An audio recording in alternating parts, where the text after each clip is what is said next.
Thinking Aloud.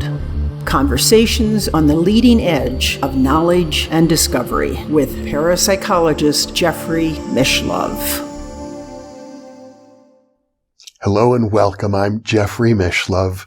Today we'll be looking at the possible psychophysiology of the yoga chakra system. And let me say, if you're not familiar yet with the yoga chakra system, I'm linking right now to an interview previously conducted with Debashish Banerjee about the iconography of the yoga chakra system. My guest today, however, is Dr. Serena Roney Dougal. She is one of the rare people in the world who received a doctoral degree for doing a parapsychological dissertation. She is the director of the Psi Research Center in Glastonbury, England. She is also author of Where Science and Magic Meet and The Fairy Faith, an integration of science and spirit. She is based, of course, in Glastonbury, England, and now I'll switch over to the internet video. Welcome, Serena. It's a real pleasure to be with you once again. Thank you very much, Jeff. A pleasure on my side as well. It's certainly very interesting doing all these interviews with you. Well, it's giving you an opportunity to review papers you wrote a long time ago. We're going to be exploring the potential linkage between the yoga chakra system and the endocrine system of the human body. I know you researched it very intensely, but that was some time ago, and science is always changing, and yet I think the basic principle is quite solid. Endocrinologists will find that what I have to say is very much sort of skipping over the surface. Back in 1972, I sponsored a conference at the University of California on the frontiers of consciousness, and I had as one of my speakers Dr. Ramamurti Mishra, who was a medical doctor and a yoga teacher, a guru, who had translated the Yoga Sutras of Patanjali, and his entire lecture that year was on the correlation between the chakras and the endocrine system. So this is an idea that has been kicked around by people, both Westerners and Easterners, for a very long time, and some of the correlations seem to be quite striking. I came into it because when I started to do my parapsychology PhD in London, I also joined the Satyananda Yoga Center in London and started to practice yoga and meditation then. So the two went hand in hand. And Swami Satyananda, who started the Bihar School of Yoga, was very interested in linking yoga and Western science. And he had written a book called Ajna Chakra, the Pineal Gland, which I read as part of my yoga studies. And then I got sponsored by McDonnell Douglas of DC-10 fame. He was giving grants for students to attend the PA conference, which that year was in St. Louis.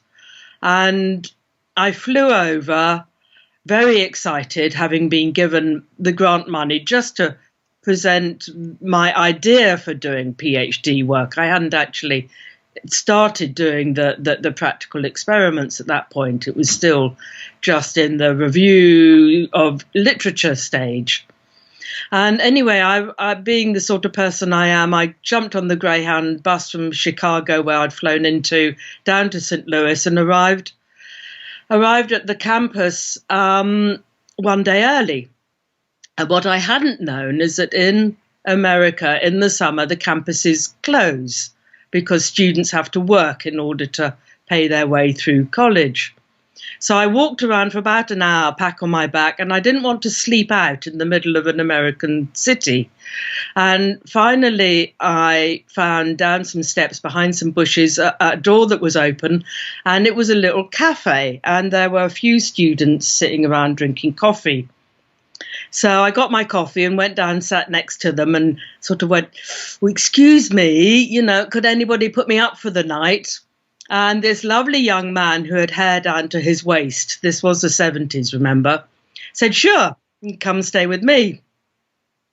So he took me back to his place and introduced me to his lovely partner, who was a potter. But he was doing postgraduate studies in psychoactive plants.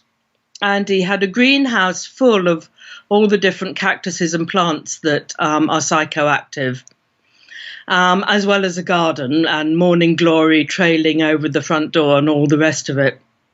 And we got into conversation. And with my PhD, I was planning to use the Ganzfeld to do the research because it was known to be psych-inducive, and I was interested in altered states of consciousness anyway. So talking about that, he said, that he had just come back from the Amazon region where he'd been staying with the Shuar people. Now, this is long before the modern psychoactive tourism with people going for ayahuasca ceremonies, but he had been studying ayahuasca with the Shuar people. And he had come across various papers and booklets written by Westerners concerning ayahuasca. One of these was Claudio Naranjo, a Chilean psychotherapist who'd been using it in his psychotherapeutic practice, or at least he'd been using what is known as a sacred vine, Banisteriopsis carpi, which makes Harmala alkaloids. And in the ayahuasca brew, this sacred vine is mixed with other plants that all contain DMT. So depending on which tribe, which region of the Amazon, they use different plants, but they're DMT plants. Anyway, Claudio Naranjo had just used the sacred vine in his psychotherapeutic practice. And he, in his writing, said that he considered that this vine took one into the state that Jung calls the collective unconscious, that state of consciousness where we're linked with everything. It's the archetypal state that all human beings will experience the same sort of images and state of consciousness. And he suggested that perhaps ayahuasca worked because it was mimicking chemicals found in the brain. Now, this person I met at St. Louis also gave me Michael Harner's book, in which there's an anthropologist called Kensinger who had been working with the Kashinawa people of the Amazon region, who also use an ayahuasca brew. And there they will use it as a collective tribe. The men, anyway, will gather in a circle, and the shaman will pass the brew around them, and they will all take ayahuasca together in ceremony. And they reported information to Kensinger that they had received on their ayahuasca trip that were clearly clairvoyant images of a town in Chile that he knew about, and information about the death of his mother's father, which he only then heard about 3 days later by radio. So he was talking about the psychic properties of ayahuasca. Now, these two really intrigued me because of my readings of Satyananda saying that the pineal gland was the location for the psychic center, Ajna chakra, one of the chakras. So I came back home very excited by this sort of linking of three different aspects: the anthropological, the biochemical, the parapsychological, and the yogic studies, all coming in together, pointing to the same thing. Now, I had a friend who you might know, his name is Glenn Ryan. And at the time, he was doing his postgraduate studies in neurochemistry at a medical hospital in London. And he became one of the participants in my research. And when I told him about this, he was very excited too. And it's in pre-internet days now, late 70s. But every time in his journal reading, he came across a paper that talked about the pineal gland. He would give me a copy of that paper. And in 1981, they discovered a chemical in the pineal gland, 6-methoxy-tetrahydrobeta-carboline, otherwise known as pineal, which neurochemically is almost identical with the Harmala alkaloids found in the sacred vine, which I found incredibly exciting, because here was a link between the anthropological studies, the yogic teachings, and the neurochemistry of the pineal gland. Later, it was discovered that you also found DMT in the brain. So we have within our brains, partly manufactured and found in the pineal gland, our own endogenous ayahuasca. We don't need to go for a ritual. We don't need to have nasty vomiting experiences. We just need to go to sleep at night. And a friend of the person who introduced me to all this in St. Louis was himself a neurochemist, and he wrote a paper for Medical Hypotheses in which he suggests that maybe this endogenous pinealine DMT mix equivalent to the ayahuasca brew could be the trigger for dreaming.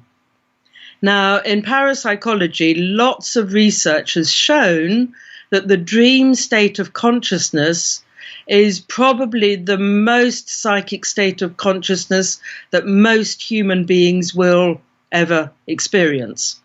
So if you look at the spontaneous case studies for the Society of Psychic Research, the Rhine Research Center also, way back when, they also studied spontaneous cases, and they all seem to show that the dream state of consciousness is one where the majority of precognitive experiences occur. I think it's 60%. So that was the beginning of it all, that it seemed as though the pineal gland, which was considered by the yogis to be the seat of Ajna chakra, which they called the psychic center, the third eye, actually had a physiological basis as well as the spiritual teachings of the yogis. And Satyananda considers that the Kundalini yoga, of which the chakras are part, that this tantric yoga teachings go back 4,000 years. So teachings from age-old teachings, however old they are, age-old teachings, seem to have a verification by modern science. It's a wonderful introduction, Serena. Thank you for that. You have a fabulous memory for these very seminal events in your life. I think it might be useful to point out that some of the early researchers looking at these Harmala alkaloids, particularly harmaline, as I recall, it didn't know it had already been discovered and labeled as harmaline. And so when they learned about it and isolated it and heard of these stories coming, I think, from the shamans in South America, they actually named that drug telepathine. There was one person who named it telepathine, yes. But that name didn't stick. It was around for a very short time, and then they realized that telepathine was in fact 10-methoxy-harmalan, one of the Harmala alkaloids. Well, another important point coming from the yoga tradition is that you called it the Agni chakra, and I've heard it pronounced Ajna chakra. In any case, many people suggest this is the master chakra. This is the chakra that is sort of in control of the chakra system, much as some people suggest that the pineal and pituitary glands are the master glands that control the endocrine system. Okay, so this is is one of the teachings about Ajna chakra. And I take the pronunciation from when I worked in the ashram in India. So we'll call this the Northern Indian pronunciation. In the translation from Sanskrit to the modern Western alphabet, Ajna got written down as Ajna, which is why people who haven't heard it being pronounced by Indians call it Ajna. Whereas in India, certainly in the Northern Indian ashram I was in, it was pronounced Ajna. So, yes, the master gland, or rather the master chakra, the chakra in charge of all the other lower chakras. I like to think of the pituitary as the master gland, and the pineal working hand in hand with the pituitary as the mistress gland. We have master and mistress working together. And what I find quite intriguing is that when Glenn Ryan was giving me all these papers, again and again and again, I was reading papers in which the pineal gland was being linked with the thyroid glands, when the pineal was being linked with prolactin being made in the mammary glands, when the pineal was being linked with the adrenals and the corticosteroids and all of those hormones from that gland, and with the gonads, the genital glands. So again and again there were these papers coming out. And in the reading, what came out is that the pituitary works as the on switch for the hormones, working through the thalamic networks. So the pituitary can stimulate and signal the thyroxine to be produced, the adrenaline to be produced, prolactin to be produced, etc. Whereas the pineal, through the production of its neurohormone, and I stress neurohormone, melatonin, will work to shut down and close off the production of all of these hormones. Now, this is incredibly important, and I liken it to the fact that the children will run around the house switching on all the lights and leaving all the doors open, and the mother will go around switching off the taps, closing the doors and switching off the lights, because she's more concerned about waste not, want not, and making sure that things, are put back in order. And that's why I call the pineal the mistress gland. She's the mistress of the house. Now, if you think of it, let's say you are in Delhi and you're wanting to cross one of, the 6-lane roads that they have there, and there's traffic going every which way and there's bicycles going every which way, and you see a friend on the other side and you don't want to lose that friend, so you just take your life in your hands, your heart starts beating, you're sweating under the armpits, your stomach is churning, you've got those butterflies, and you just go for it, and you weave between all the traffic and get to the other side and manage to meet your friend.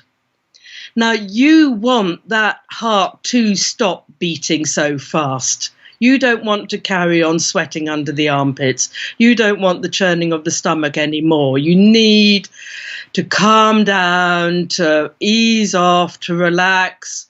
And the gland that does that, slowing down and cutting of it off, is the pineal gland, with the production of the melatonin. So it's incredibly important, because if we lived with full-on adrenaline all the time, we would be having panic attacks, we'd be having heart attacks, we would be getting stomach ulcers, all of the negative things from too much adrenaline. And if you look at a lot of the yogic teachings, they are all about slowing down, relaxing, becoming calm, becoming still. And these are all the attributes that the production of melatonin gives us. Now, in the initial discovery of melatonin, it's a creature of the night, a bit like witches and bats and cats. And it starts production of the majority of the production, the key production, melatonin, after sunset, reaching peak production about 6 hours after sunset. So sometime around the midnight hour, plus or minus an hour, depending on winter, summer, and so on.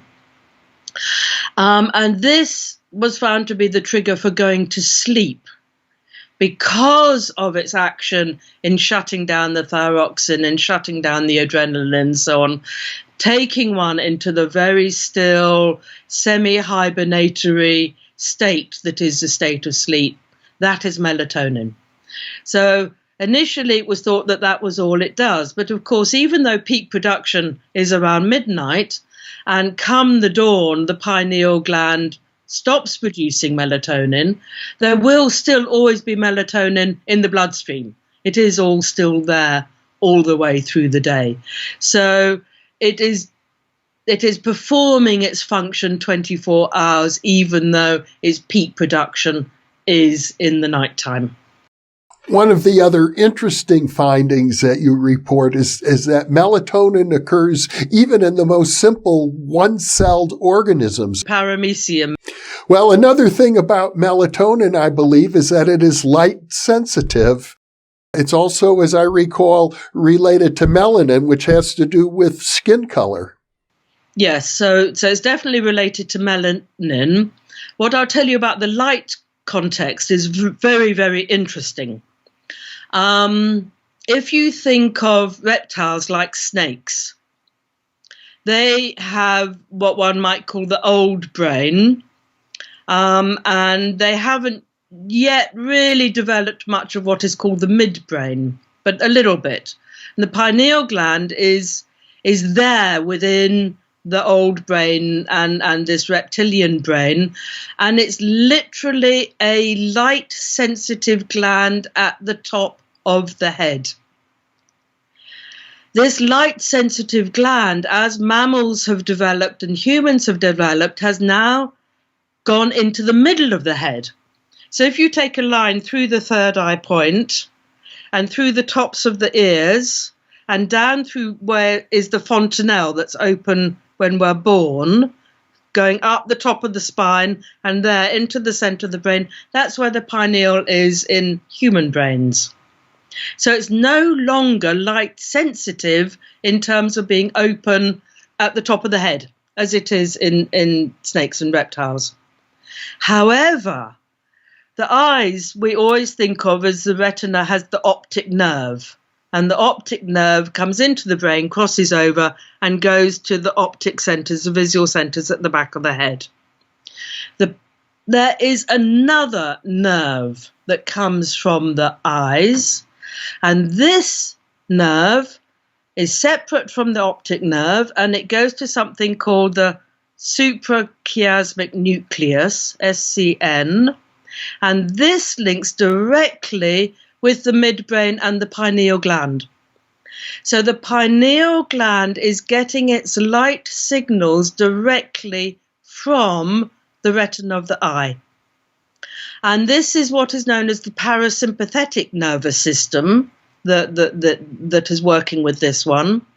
And the parasympathetic nervous system is a bit like what the pineal gland is doing at the hormonal level. It's doing at the nervous system level, in that it's the off switch for things. It's the system that is dealing with relaxation, that's dealing with slowing down, that's dealing with calming down, in opposition to the sympathetic nervous system, which is the alert system, which is the get up and look about and be ready nervous system. So here again, we have this thing of the pineal gland being sensitive to light and being sensitive to light through the nervous system network of the slowing down, the calming down, the whole yogic teachings of how to become very centered, how to become very still. And melatonin is also associated with sleep and with dreaming. I know my wife used to travel all over the world all the time, and she took melatonin regularly as an antidote to jet lag. Yes, so in the early days, it was very much used as jet lag relief, although one has to be quite cautious because melatonin is a wide-ranging neurohormone. And if you're just using it in order to go to sleep, what you are also disrupting is the production of the thyroxine, which is your metabolic level. Now, what's quite interesting is, of course, thyroxine is here at the throat, and that's another of the chakra points, the Vishuddhi chakra, which is located here at the throat. And the thyroxine controls our overall body metabolic levels. So too little thyroxine, you are going to put on weight, your whole system is going to slow down, your mental system is going to slow down. So it's associated with people who are very low in intelligence and have real trouble in their thought processes. And it also slows down your sexuality.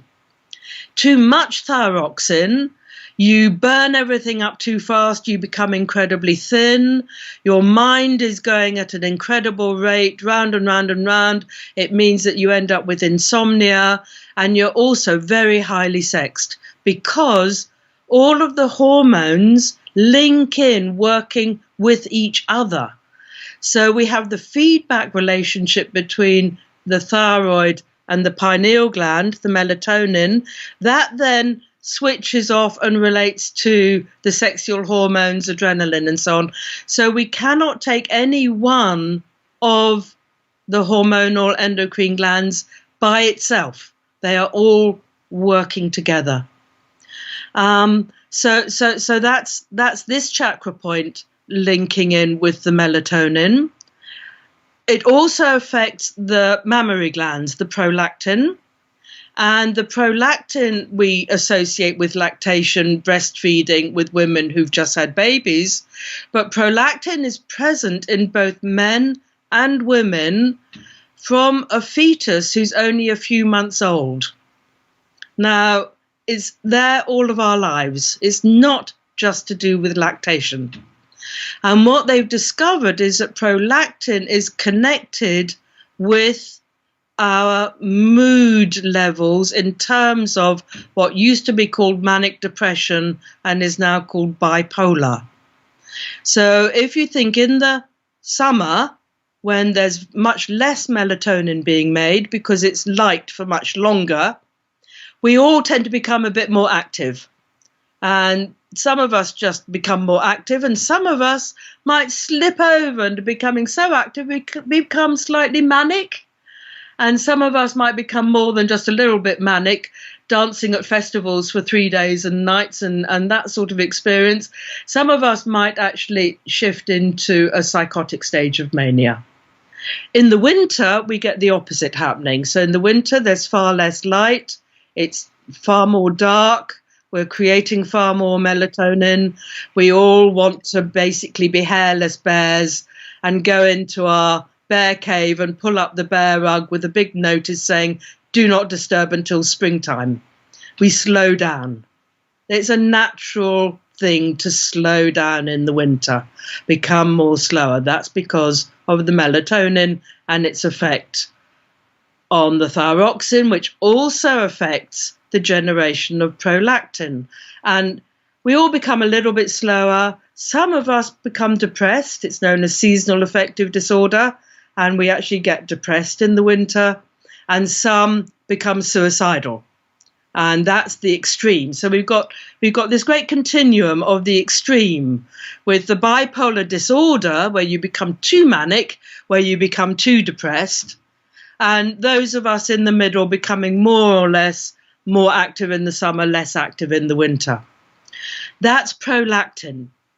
And that is here at the heart, and it's the mood, it's our emotional state, as well as our activity state being linked with the thyroxine. But we call it a mood disorder. Yes, it's to do with mood, with that level of being super happy or super sad. Super happy in the summer, super sad in the winter. So once again, we've got a link here between the yogic understanding of the chakra here at the heart center, Anahat chakra, and the hormones that are being made there. And if we think of the image of the breastfeeding mother and the deep love that is going on with the mother and the newborn child, and you only have to look at a newborn child and a mother when breastfeeding's happening, and you can tangibly feel that love that is going between them, deep, deep bond, then this is the ultimate essence of what Anahat chakra and heart is about. And it's there at the hormonal level as well. I'll go on down, as you mentioned, taking melatonin for jet lag, and the warning that you're not just putting yourself to sleep, you're also affecting yourself in all these other ways. Because the next chakra down, Manipur chakra, is at the navel, and this connects with the adrenal glands. And if we think of the navel, one of the things the yogis say is that Anahat chakra will be burning up the nectar that is produced, the nectar of life, let's call it, that they say is produced by bindi in the back of the brain, and this nectar which comes down to the throat. And Anahat chakra is a place of burning up. It's the solar plexus. It's the burning up place. You mean the Manipura chakra? Manipur chakra, yes. Manipur chakra at the navel. The solar plexus, the one that the yogis say burns up the nectar of immortality. And I've already described what happens with too much adrenaline, how we're literally burning ourselves up by energizing ourselves too much. And the same is true for the other hormones produced at this level, which are the corticosteroids and the other steroids that are produced. So again, we've got a correspondence between what the yogis are saying is connected with this chakra point, which is to do with fear, which is to do with anger. All of that aspect of our being is literally directly connected with the hormones here. And then the bottom two chakras, Swadhisthana and Muladhara, the root chakra, depending on which system you look at, they are both in some way connected with our sexuality. They're both definitely connected with the sexual hormones. The root chakra is our life force chakra. It's the source of the Kundalini. It's the source of the life force of the universe. And we can see that in sexual terms in that it's the source of the seed that is going to generate new human beings. This is the generation of life force in terms of new beings. But also what we get with the sexual hormones are the secondary sexual characteristics. And these are more connected with Swadhisthana at the sacrum. The two are very closely linked. There's less than a thumb distance between the root in the perineum and the sacrum. And these secondary sexual characteristics are what define us as gender. It's your maleness, it's your femaleness as a whole aspect of your being. So it's not the life force generation of Muladhara, but it's how you are in the whole of your being relating to and being related with the rest of the universe. So I find it really...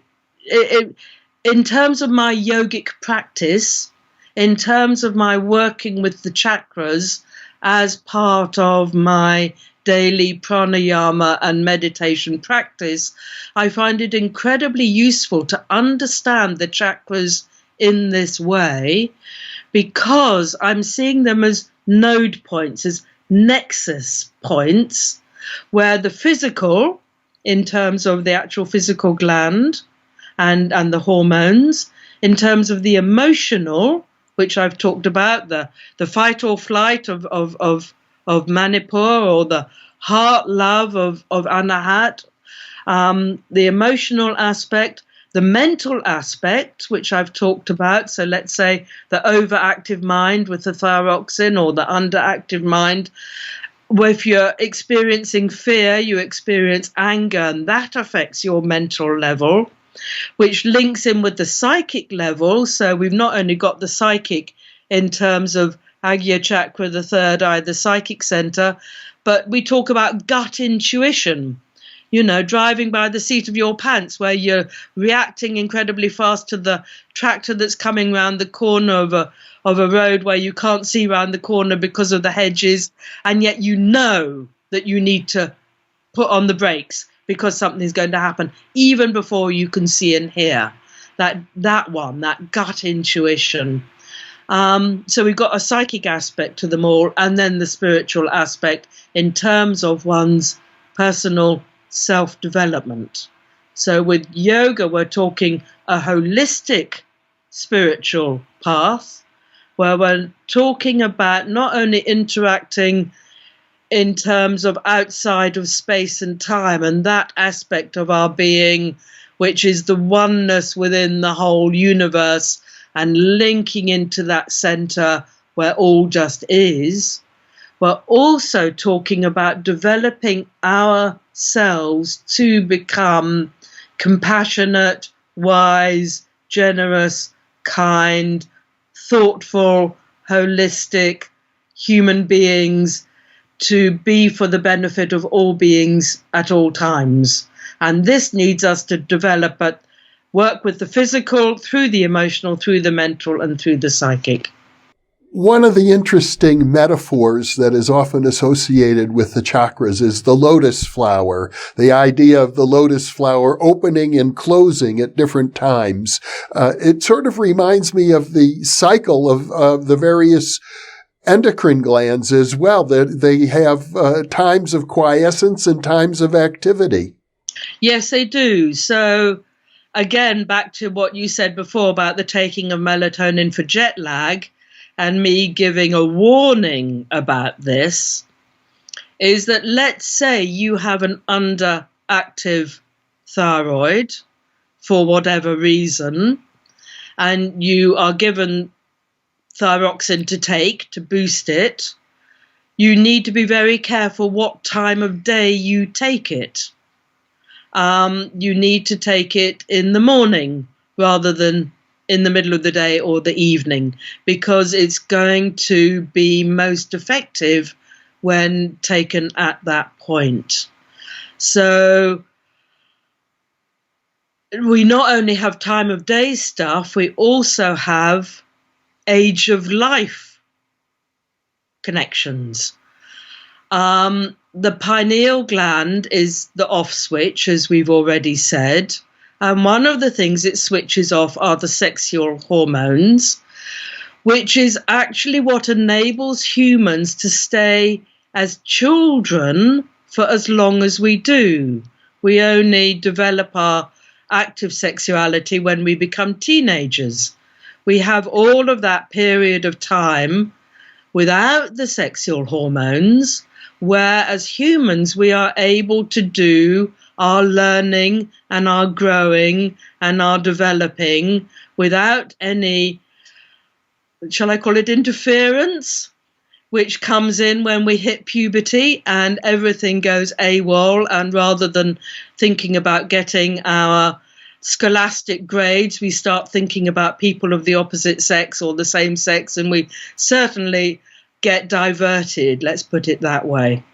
Now, what keeps us children for as long as we are is the pineal gland. And the highest melatonin levels are made during our early years. And as we come into puberty, melatonin production drops by half. As we come into puberty, we are producing half the amount of melatonin that we did as children. From then on, it does carry on dropping right throughout the rest of our lives, although we're always still producing melatonin throughout all of our lives. And let's say one of the reasons that older people will often have sleep problems is because by the time you hit the ages of 50, 60, you're only producing 25% as much melatonin as you were when you were a child. So we can see that the hormonal changes are changing throughout all of our lives, as well as changing on a diurnal daily basis. So we've got the change on a daily basis. We have the change on a lunar cycle basis, the menstruation menstrual cycle of women, which is also true for men. They have a monthly cycle as well in their hormonal production. We have the annual cycle that I've been talking about, the high activity in the summer, low activity in the winter. And we also have the cycle of our lives and the changes that happen through the hormones through the whole of our life. So yes, the pineal gland, production of melatonin and its effect on the hormones, and our understanding of the chakra system in this way is a timekeeper in some way, is a clock in some way, not only in terms of night and day, but as a lifetime clock through the months and through the seasons. Of course, somebody might listen to this discourse and get the impression that you're taking a materialistic point of view, that it's really the hormones of the body that are causal. But I understand that in the yoga system, causation comes from other levels completely, and that the chakras also act as, you might say, transducers of energy from non-physical levels into the physical. It's so interesting, isn't it, that when you talk about understanding things from what's going on in the body, that people immediately assume that that's what is in charge. I have tried to say that they are node points, nexus points, where the physical, the emotional, the mental, the psychic, and the spiritual are all interacting very closely together. At every single aspect of our being, all of the different aspects are working together. You cannot say that any one is in charge of anything else. We are holistic beings. We are a part of the universe, and the universe is a part of us. We cannot separate any one aspect out from any other aspect. They all work together in a unified whole, in a oneness. By talking about the endocrine aspect of the chakras, I'm merely bringing out a way of understanding how the physical, the emotional, the mental, the psychic, and the spiritual come together in a very clear way, which we might not see so clearly from other aspects of our being. But we have the saying that the body is the temple of the soul. It's the temple of the soul. The soul works through the body whilst we are incarnate in a body. At this moment in time, I am Serena in this particular body. At a spiritual level, I am infinite and eternal. I am the oneness of the oneness. But in the oneness becoming manifest in this material world, so I have this particular temple for my particular soul. But we do not at any point want to separate out any one thing from the other. There's another saying that you are what you eat.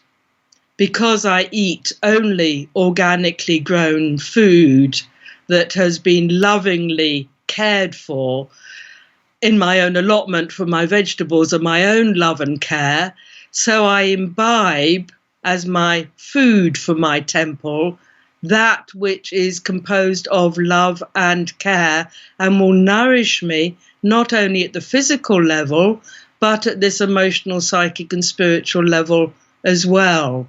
Whereas if I bought chickens that are being brought up in the most horrific conditions where they can't even stand up on their own because they're so squashed together with all the other chickens, and then they're murdered in the most inhumane ways, and they're fed the most awful food, or animals that are fed chemicals and just the horror of the food industry. And this applies in many countries of the world, although I can think of some countries that are worse than others.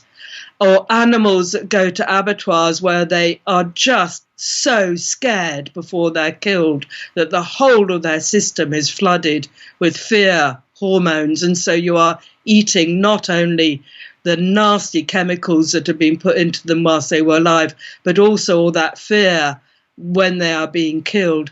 That is going to affect you, because that is what you are imbibing into the temple of your soul.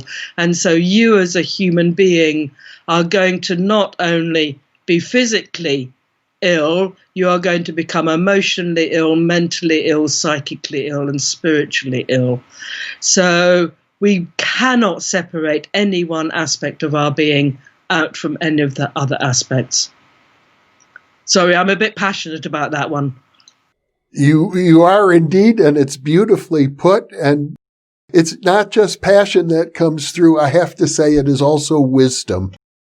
Another aspect, I think, of both the endocrine system and the chakra system is that when you start studying them each, they are enormously complex. There are people who spend a lifetime just studying the endocrine system and a lifetime just spending studying the chakra system. I know of some systems where they claim there are over 100 different chakras. And with regard to the production of hormones, I understand that the synapses, every synapse of every neuron, and we have billions of them, are producing hormones in the body. So it's wonderful that you're able to tease out this system, given how complex it is.